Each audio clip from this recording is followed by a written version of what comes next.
Hi there, Lindsay here, the Frugal Crafter, and today I'm going to show you all kinds of really cool techniques, but most importantly how to make a shadow box card. I went to a Stampin' Up! Party this week, and I have to give props to my Stampin' Up! Lady Kathy for showing us how to make this card, and also to my friend Kathy who brought me along and invited me to go because I don't get invited anywhere on my own. So, awesome! Kathy's are great! Woohoo for Kathy's! Okay, I never met a Kathy I didn't like. Isn't that great? Oh wow, I'm really getting off track. But anyway, really fun card. This is one I made in the class. This is the one I thought I was just going to try with my own materials, and the stamps are by About Art Accents on this one. And I use glitter nail polish for the wings because if you've ever used glitter nail polish, you know it's impossible to get off of your fingernails. So it's perfect for an art supply. So there's that girly version. And now I want to make a man-to-man version.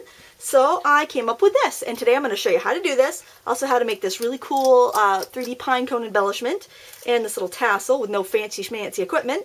And let's get cracking, shall we? First thing you need to do is cut 2 pieces of paper. I've got a piece of pattern cardstock. This is die cuts with a view from the green stack, I believe, and also just a panel of white. These are 4x6, but you can use whatever size rectangle you want. You just make sure that you have an inch on each side that you don't cut into. So whatever size you want, you just need to, make sure you have an inch on each side. So the first thing we're going to do is cut a shape or a window in the middle of this card. And I'm using my Creative Memories shape cutter thing here. And I really enjoy this tool. I've had this for over 10 years. I got it when my son was born and I'd started scrapbooking, and I've only replaced the blades once, and I use it several times a week. So I'm just eyeballing it there to have it in the center, and I'm using the red blade to make a decent sized window here, and I'm going to try not to move the paper like I did in the first take of this video. And we're already at take 2, folks, and lo and behold, I cut a good oval. Wonders never cease. Alright, we're going to set this aside. Actually, you know what? We're going to stamp on that first. I'm going to move my score pal out of the way. We're going to need it in a minute, but I'm just going to set it out of the way for a second. First thing I'm going to do is stamp on that oval because I want to make sure I have the time for that to dry. Oh my goodness, I feel random today. I've been to Starbucks this morning.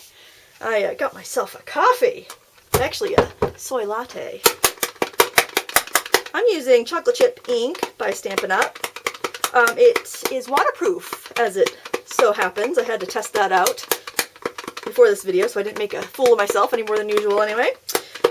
And I like to get this really good and inky, and the way I test to see if it is good and inky is that I hold it to the light and see if it's shiny. And I really don't have a light. There we go. We can kind of see that shininess. And a little bit more for good measure. I really want to make sure this is dark too. And I'm going to show you my little trick for stamping a really detailed scene like these stampscapes. I set my paper on top, and then I grab a scrap. This isn't really a scrap, but it's fine because I'm going to be inking it brown anyway. And then I just rub my hands over it, being careful not to shift the paper underneath. That way, I'm sure to get everything transferred. It's an old printmaker's technique. And always, I say it every time, always give your stamp and your ink a chance to transfer onto the paper.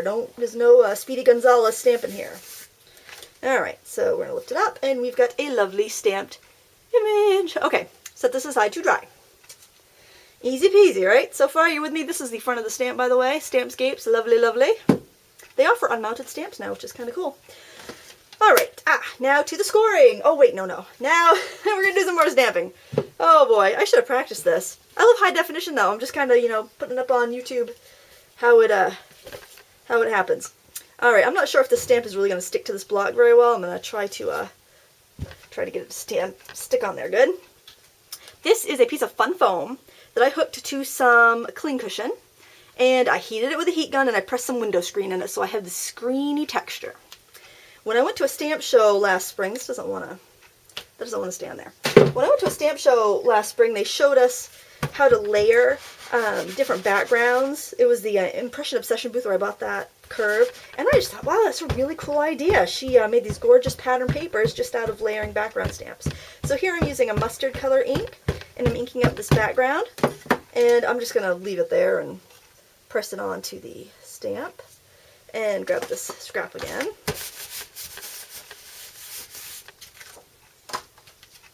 See, it's just a distressed kind of look. And I'm also just going to get some more on the edge here. There we go. And it's not going to be perfect. You don't want it to be perfect, so please don't freak out that it's looking kind of weird. Then I've got this background here, and it is a Fisker's stamp, and it's kind of like an Indian type print, kind of like those henna tattoos. I'm just going to press that on there because it's got ink on it, so I don't want to get it all over myself. I'm wearing a white sweater. I'm quite optimistic with this very inky project that I got going on. Got some olive ink. I just want to make sure I'm inking this up really good and proper. Alrighty, now we are going to rock and roll this baby down. And I usually don't go back and forth, but this is a background, and the dirtier the better. Just need to put a little ink on the side there because I just want to get a little bit right there. Now I'm going to do a wood grain stamp that I actually made with my stamp maker. Right here. Doesn't want to stick though. Probably because it's just a little piece of double-sided tape on the back. That's the one thing I don't like about the stamp maker stamps, is that they're not cling. You have to add adhesive to the back or adhesive to your block. Alright, now I'm going to go back in with that brown ink that I stamped my focal image with, and I'm going to stamp my wood grain. Now I'm going to have it go off the page in some parts because I want it to kind of look like planks. Oh, don't you love that? I just adore it. And I like to turn my my mount as I go to make sure that I'm getting kind of a different part of the wood each time. Turn my paper, turn everything, keep it random. Random is good. Line that one up there. Actually, I've got that very inky, so I'm just going to put that in there. See if I have enough ink on there to get that part of a plank. Get it really start to looking good and messy and random and manly. Alright, this would be a really fun Father's Day card, birthday card. And then I'm just going to distress it a little bit more. A little direct paper goodness here. Alright, really the messier the better. You can even add some more board lines just by dragging the edge of your ink pad. Alright, so there we've got the background of our, it's actually the front of our card, but we're going to call it the background because, duh, we just stamped a background. Okay! Woo! It was not decaf. What's the point of decaf? Alright, so before I cross-pollinate my ink pads, I'll set those over there. Alright, back to the scoring. Ta-da! Score Pal! Use whatever scoring board you have. They're all marvelous. Score Pal was the original scoring board, I think. So, good for them. I like my Score Pal. Alright, so on each of our papers, we are going to score a 1/2 inch from the edge, 1 inch from the edge, and do the same on the other side. We're making 4 score lines here. I'm going to do the same to the part we just stamped, which is hopefully dry enough to touch. My fingers are already brown from the demo card that I made.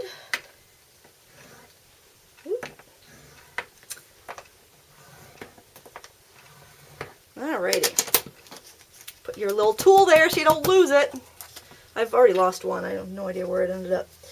Where all the tools go to hide away, I suppose. So then you're going to fold your first fold next to the frame back. Then you're going to fold the next score up. And that's what's going to make your little shadow box. I'm sure my hands are getting completely brown right now. They will wash. So there's our front. Now you do the opposite on the back piece.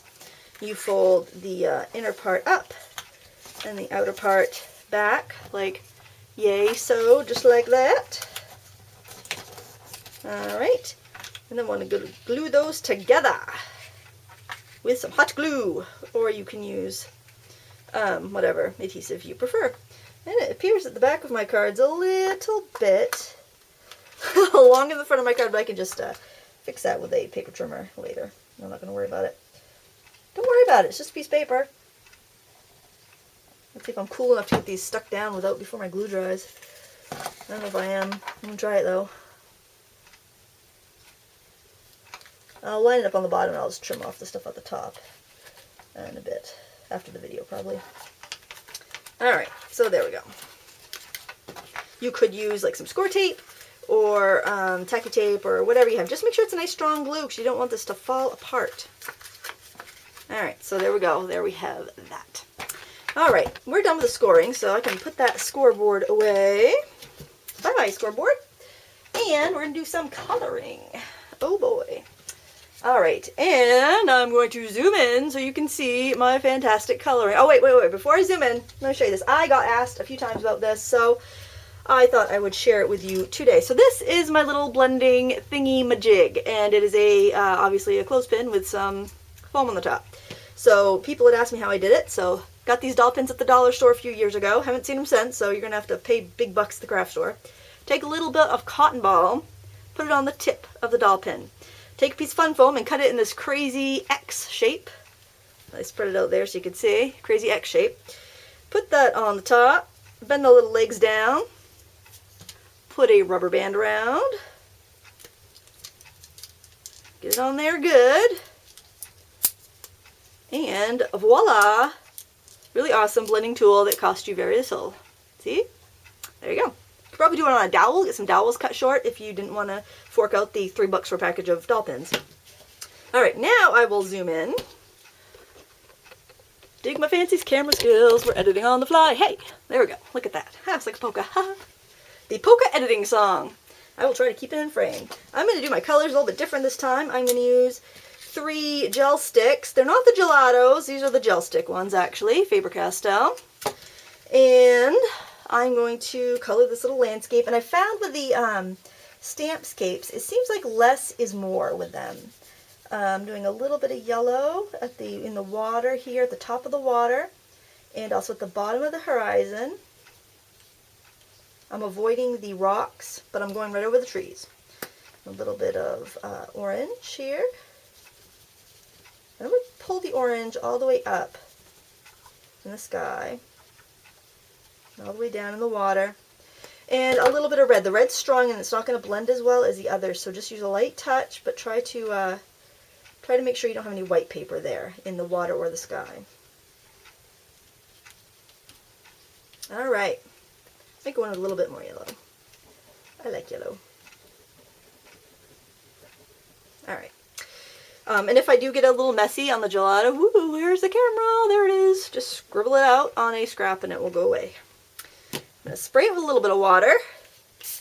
2 squirts will do it. And I'm going to use my little homemade blender, starting with the yellow area. I'm doing the yellow both the top and the bottom. I'm just going to blend it all out. Go right on over the trees.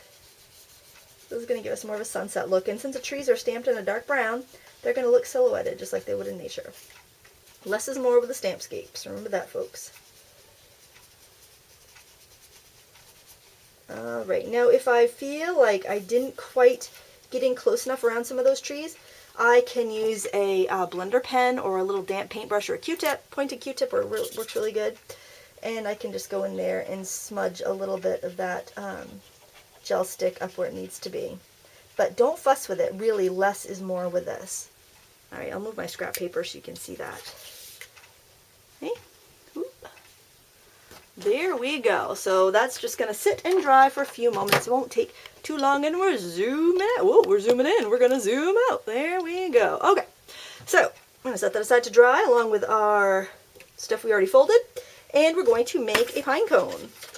So here's my scrap paper. I'm actually going to use this. And I've got some decorative scissors. You can use decals.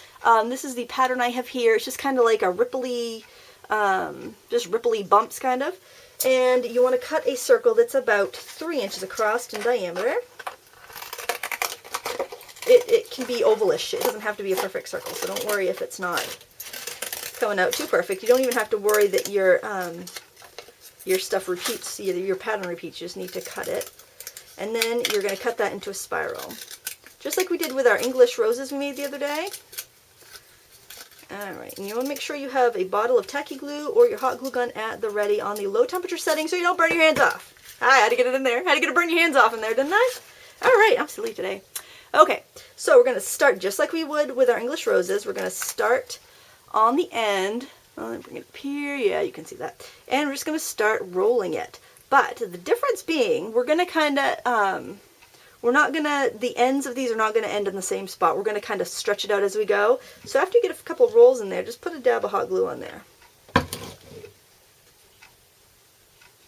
And keep on going. Whoops, you know what I forgot to tell you to do? Haha, hold the phone. I forgot to tell you to snip in between each one of these little, every 1/4 inch or so, make a little snip. It won't make a difference up there at the top. I plan to do that. That's so it doesn't get all unraveled at the top. Yeah, see? I really should start editing again. But I really like the HD quality, but my computer can't hack editing long HD videos. So you gotta have, if you want HD, you gotta have me kind of raw and wild here, I guess. There we go. Don't cut it too far. You don't want to cut right through. Alright, that's going to do it. Look at that. Nice save, Lindsay, huh? Alright, and let's move that out of the way so you can see what I'm doing a little better. Alright, and I'm just rolling and kind of letting it lengthen out. Kind of let it come down. It's kind of like the opposite of what you want to happen when you're quilling, actually. Just glue every, like probably every layer or so you wrap around. So there is a die, the Tim Holtz Pinecone die is pretty much the same thing. And if you have that die, you can use that. But if you want to save yourself 20 bucks and save a little space in your craft room, or your craft tote, then just do this. Not knocking anybody's products. I'm just saying, you know what? If you can do the same thing without having to buy an extra tool and it's just as quick, then why not? Why would you buy that? That's just me. Because by the time I found the die, I put it through my die machine, I could be done this. And that's not even with a rolling. You still have to roll it, even with the fancy die. Are we in frame? Oh, well, wonders never cease. Alright, a little bit of glue to finish it off. Quite a big gob there on the end. And trying to burn your hands as you hold this and it dries. Then what you want to do is grab that brown ink pad that we've been using. I'm going to give this a little spritz of water. I'm going to ink pad out of the way while I do that. My glue gun wants to slide off the table. And then I'm just going to roll it on my ink pad. Ah, there we go. Got a glue string there hanging around.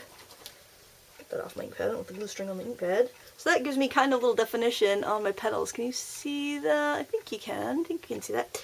Alright. And I'm also going to use my little makeup sponge here to just make it a little bit darker. You could use a little spray mist if you wanted to. I just really don't want to wait for it to dry, because I'm doing a video and I want to keep it fairly quick, and holy cow, it's already 17 minutes. So let's get wrapping this up. So now I want to just kind of play with the petals here, just kind of pick them back a little bit, make them look a little pinecone-y. Oh, this is looking really nice. Now, if it wasn't the middle of winter and snowing, I would just go in my woods and I would grab pinecone off the ground, but that's not an option right now. Okay, I also want to make a little branch, so I am just going to snip a piece of this brown paper and twist it up and make it branchy. Twist it up and make it branchy. Bet you haven't heard that before. I might have to go into my book of Lindsayisms. My husband's got a list going of weird things I say. That would definitely make the list. But what else are you doing? You're making it branchy. I mean, how else? What better words are there? I don't think there are any. Okay, there we go. We got a little branchish-like thing. Roll it on an ink pad. When in doubt, press it on the ink pad. It's not going to make it look any worse. That's for sure. Alright, so my fingers are filthy, but I'm going to try to, I'll grab a big wipe. I'm going to try to stick this card together without getting my fingers all over everything. Alright, so I am going to flatten this out and use that as a guide for where I want the middle of my card to be. Wow, this is a long video. I apologize for that. And put some hot glue in the back of this. Just push it right through the hole there. Just hold it for a second while it dries. Just make sure you use a good strong glue for this part as well, because it might want to pop off on you. And recrease my folds here. Alright, and I will flatten this out and trim off that bit of overhang that I have there, but that's no big deal. Alright, and then I am going to glue my little branchy bit. Yeah, I'm just going to put a gob of glue there because I think I can kind of secure everything in there without having glue everywhere. can hope. And I'm going to glue on my pine cone. I'm going to kind of make the prettiest side out. I don't know if I did that, but that's fine. Alright, I'm going to show you how to make the little tassel. You just take a little strip of green cardstock. This is about 1.5 inches, I'd say, and I'm using shredder shears, say that 5 times fast. And I'm just making some slits. You could obviously use your regular scissors to do that too. In fact, I'm going in with my regular scissors and I'm cutting some of them skinnier because I'd really want them to be more like a 1/16 of an inch apart instead of 1/8 of an inch. These are the shredder shears I got at AC Moore in the gift wrap department for half the price of what the Martha Stewart ones are. So there's a little frugal tip for you if you're looking for a pair of shredding shears. All right, just cut that down. And then you want to tightly roll that into a coil. Just roll it up. You could use a quilling tool if you wanted to, but it's pretty easy to do just with your fingers. All right. Hope this video doesn't take too long to load for you folks because it is a long one. All right, and I'm just going to kind of fluff it up a little bit and glue that in there as well. Try to kind of tuck it under a little bit so it's not sticking out. I think I will dust it across my olive ink pad just to make it a little more natural looking. Natural as a paper tassel is going to look. Actually, you know, that might be good in the brown as well. I'm color harmonizing here. When you just add a little bit of the same color to everything, it kind of adds a little harmony to everything. I think it ought to. A little bit of glue on the end there. And I'm just going to try to hide the end underneath my pine cone and branch a bit. And then just kind of fluff everything out here. Now I want to add a sentiment on here. I'm just going to do a happy birthday.